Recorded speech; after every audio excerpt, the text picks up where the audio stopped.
Welcome to Phillies Postgame Live, presented by Cure Auto Insurance. Never in doubt, never in doubt. Ricky Pitalico, Ben Davis are here. We're going to have all the interviews for you and the analysis. And let's take them one by one. As the Phillies win at 6-4 over the Washington Nationals, they were not a pain in the butt tonight. Well, they were a pain in the butt. They continued to come back. They continue to fight the Phillies. I mean, I'd like to see the Phillies destroy this team every once in a while. Mm-hmm. It would make me feel better, probably make you feel a lot better. But, I mean, I guess what you take out of this is Aaron Nola looked really good early on in this ball game. His fastball, his four-seam fastball was actually up over a mile an hour today on his season average. So that you take as a positive. I thought his curveball was good early. I think it started rolling a little bit later. He kind of started looping it a little bit later instead of getting that really good tight finish on it at the end. But, I mean, I would take this overall for Aaron Nola. I would take it as a positive. You finally beat this team. You take that as a positive, too. What about getting some runs for Aaron Nola? We'll get more into Nola a little bit, but you had talked about it during our seventh inning update. Get some runs. Yeah, it was nice to see them give Aaron a chance to front run a little bit. And these guys were outstanding tonight. You have Turner going deep. You have JT with a big RBI. You have Bohm with a big RBI. And then obviously the big one by Edmundo Sosa, the 3-run jack. So it was nice to see them give him a little bit of a cushion to work with. And it was nice to see Aaron be a little bit sharper tonight. And not that velocity is everything, but it's nice to see that velocity come up a little bit. It just makes his secondary pitches that much better. You saw more changeups out of Aaron tonight. Obviously, we saw a lot of curveballs, but more four-seamers and more two-seamers tonight because he had that jump on the fastball. So that's a very, very good sign. Surprised at all that he was back in there tonight after blowing a save last night. He's the closer of this team. See, that's all I don't understand. It's like this guy blows a save, it's the end of the world. He blew a save. That happens in baseball. I love Rob Thomson's answer last year. Mariano blew 80 of them, so must be normal. In his career. And it is normal. It's very normal. I mean, the one thing that you have to understand when a closer especially like him blows a save, I want to get him in there the next night. Back on the horse. Yeah, get him right back out there. Mm-hmm. He did throw 14 pitches tonight, but he will have the day off tomorrow. I think everyone kind of knows that he won't be a go tomorrow. But they have other guys out that threw the ball tremendously well tonight. So how about David Robertson, the way he threw the baseball? 3 strikeouts. The inning that he pitched, he didn't let anyone else play. Very selfish of him. Yeah, I love it. Very selfish. That's the best way to pitch out of the bullpen. Be selfish. David Robertson as well. Here is our eye on the mound. He also had 64 strikes on 97 pitches. You like that ratio? He's good. He's good with that. Yeah, I don't think that's a problem at all. I mean, first and foremost, Aaron likes to waste a lot of pitches. I mean, Ben actually brought that up before the game that he should attack a little bit more, and I understand that. But I mean, waste pitches are waste pitches. Aaron Nola is really good at throwing that curveball in the dirt, and it works a lot of the time. So you're gonna see him throw some balls here and there. I'm not really worried about his strike ball ratio right now. What you do worry about is you look for movement. I mean, that was my study tonight. I wanted to see how much movement he had on his pitches. I thought, like I said, his curveball was very sharp, especially early on in the game.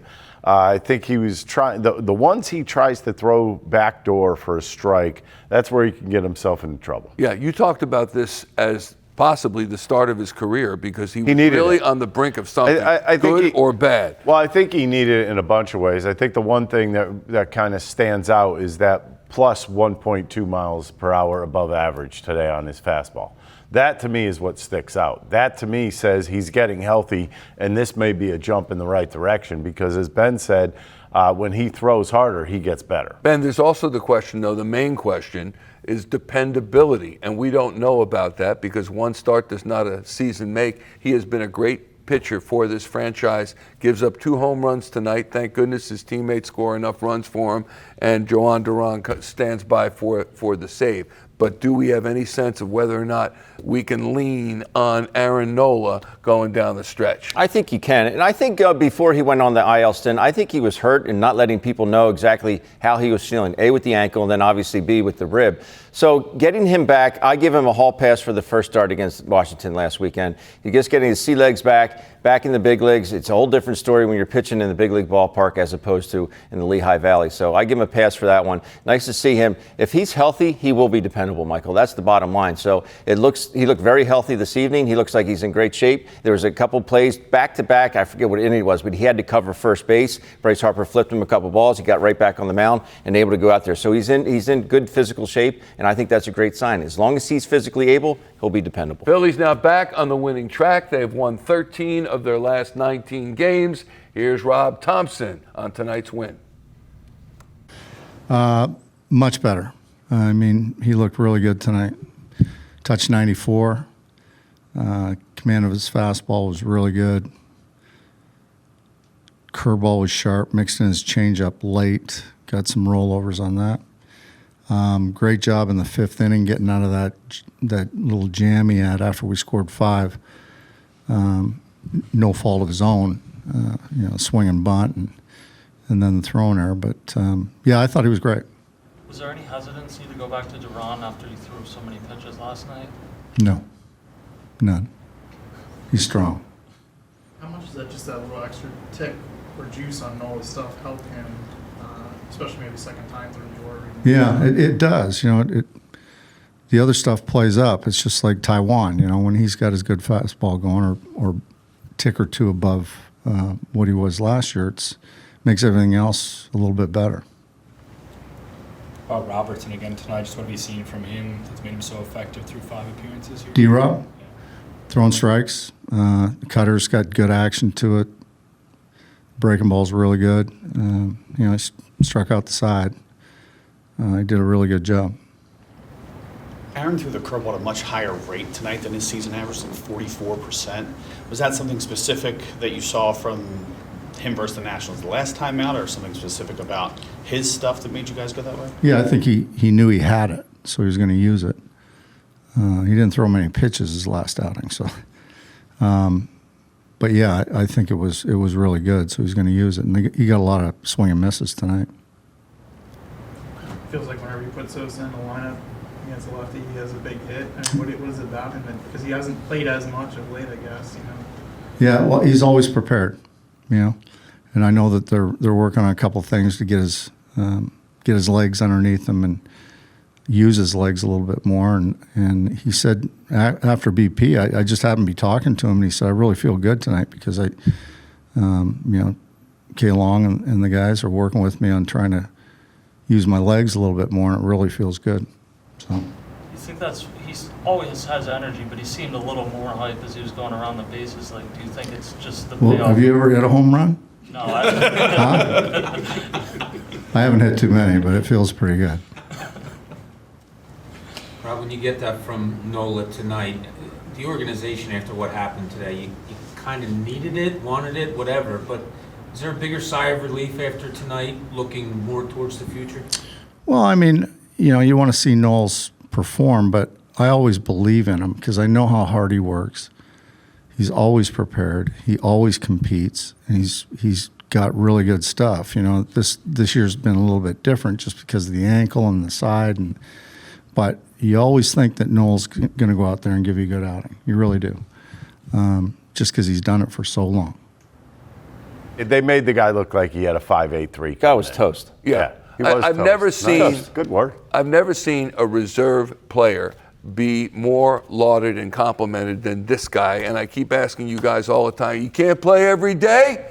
And you say, no, he'd be exposed if he played every day. It doesn't look like it. I mean, it looks like Is he playing every day? No, he's not. Then why isn't Stott playing every day the way he's swinging it? Mm-hmm. How about Marsh? Why isn't Marsh playing every day? Good question. It's really a great problem to have. See what I'm doing Yeah. here? No, I'm not. But the guy has been doing a great job when he has been called upon. I don't know why you want to put him in the starting lineup every day. I just don't understand why you keep bringing that up. Well, I'll tell you why. You can bring it up as much as you want. I'll tell you why I bring it. I bring it up because he always succeeds when he's in the starting lineup. And Bryce Stott has been playing well also. But a lot of times it's against a left-handed pitcher. Yeah. A lot of times he's filling in for somebody. Mm-hmm. So, I mean, is there really a need for him? Because he's playing about as much as Bryson Stott is. I mean, So what's the difference? Bryson Stott is a platoon player too. Don't you want one guy that you can count on every day, Benny? No, because this is working.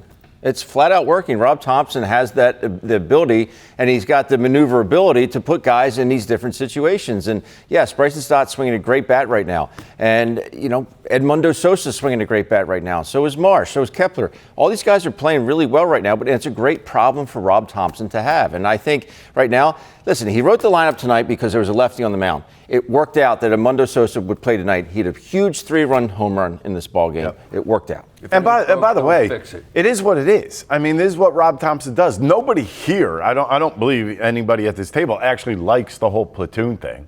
No, you're right. Especially 3 guys platooning. It's kind of a strange situation. Well, really 4 now.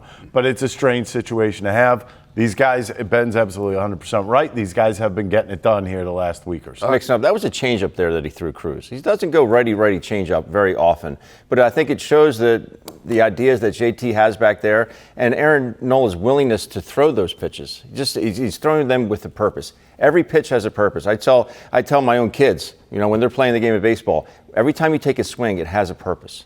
And I think that's what Aaron Nola was all about. About that tonight. All right. Do you tell Riley that too?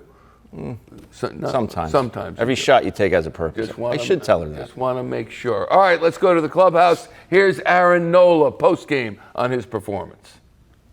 Feel to kind of get back on a good note after some tough moments this season. Yeah, I felt good. Body felt good. Ankle and rib felt normal today, and the ball felt like I was coming out better than it has been, and it felt good to get a win for the guys and go for the series win tomorrow. Your fastball was sitting 92 to 94 most of the game. How much of a difference maker is that for you? It is. I feel like when the velocity is up a little bit like that, I'm on top of it a little bit more, and I get a little more jump before it gets to the plate, and you get away with it a little bit more. So, it felt good tonight. The fastball felt really good, and I feel like it set up some other stuff, especially my curveball. Aaron, you said get a win for the guys. Was there a little something more after the news today of Zach going out there tonight and looking to get a good performance in? Yeah, man, I saw that. It's tough. It's tough to lose him, especially of his caliber and this part of the season, too. So, it's definitely it's tough for the team and the city and the organization, but we're gonna do our best to pick them up and go win as many more baseball games as possible. Try to win the division. You've been around a while. How do you prevent yourself from wanting to be, trying to be the guy when he's out? You need to step up as a right-handed starter for this team. I just need to step up in general. I need to. I want some more good games, and pretty much got 1 month left of the regular season, and I'm gonna do everything I can to give it all out there, and hopefully put the guys in a good position to win every time I'm out there, and hopefully keep feeling good. Have you felt the stuff? Love that last response by Aaron Nola. He said, I just need to step up in general, and we need to win more ball games. He talked about the loss of Zach Wheeler. Of course, you know by now that Wheeler is done for the remainder of the regular season and the playoffs. It looks like at least 6 to 8 months before he will pitch again. He should be able to pitch again, but Aaron Nola said it's tough. It's really tough to lose Zach Wheeler, and we just need to win the ball games to win the division. Well, you're looking at a guy right there that has about 6 starts left to prove something to the coaching staff, the players on that team, and himself. I mean, in reality, if he wants to be in that starting rotation in the playoffs, because right now I would think if you're penciling in 3, I think you're looking right now at him being number 5 right now. Yeah. I think is number 5 in the bullpen, or is number 5 off the roster? Well, no, I don't think he's going to be off the roster. What I got out of that interview is he feels really good about himself right now. He's the same guy after every start, whether he gives up 10 runs or he wins 10-0. He's the same guy every 5th day. But it was almost like he had a little smirk on his face saying, I felt good. My ankle and my rib felt just like they always have. I feel healthy. And in the back of your mind as an athlete, when you are 100%, You have a different mindset going. You feel like you can run through a wall. You feel like you can throw a ball through a wall. And you could tell that he had that tonight. He kicked it into a different gear. And having that in the back of your mind kind of puts your rest of your body at ease, saying, all right, it's still in there. I know it's still in there. And that's a great feeling as an athlete. You talked about his velocity. Yeah. So when my velocity is up, I feel like I got a little more jump. I felt really good tonight. Fastball felt really good, and it set up my curveball. Let me put it this way. When I first came up to the big leagues, I threw hard. I threw high 90s, and I knew I did. And then all of a sudden, I started having arm problems. All of a sudden, what happens is you go peaks and valleys. And I will tell you right now, when I was in those valleys, it was a lot harder to pitch than when I was throwing the high 90s. It's just that simple. I mean, when you're throwing harder, they don't have as much time to react. Ricky Bo, the all-star right here, 34 saves in 2 consecutive seasons. Right there in the pregame program. 1 for 3, a run, a RBI, a strikeout, and he is on a 6-game hit streak, Mr. Alec Boehm. Take a look at the road ahead for your fighting Phillies. One more tomorrow with the Washington Nationals. They're 7-5 against the Nationals, so they're going to win that season series. The question is it 8-5? Let's hope so. And then the Citi Field to take on the Mets. Mets crushing Atlanta at Atlanta right now, still in game. And then the Braves come in. They go to Milwaukee. That should be an interesting series. And then the Marlins. Tomorrow, the pitcher for the Phillies, Ranger Suarez.